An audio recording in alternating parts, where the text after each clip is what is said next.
हुनाले थल्यो होला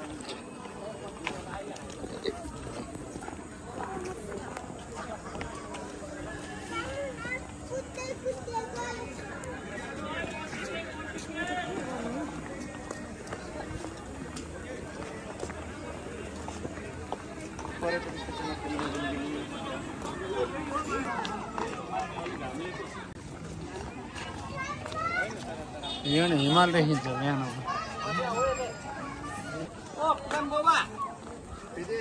अझै भाइ यता गएर फेरि यता गर्ने साइड सिन गर्ने चाहिँ यहाँबाट हो कि अब समयको अभावको कारण चाहिँ हामी त्यो नाउबाट त्यताबाट साइड सिन गर्दै आउनु चाहिँ नपाएको त्यो हो मेन कुरा चाहिँ मेन राम अब माया मन्दिर चाहिँ यो मन्दिर चाहिँ यहाँ भवन नबसेस यता माथि पहिला आउनुभएको थियो नि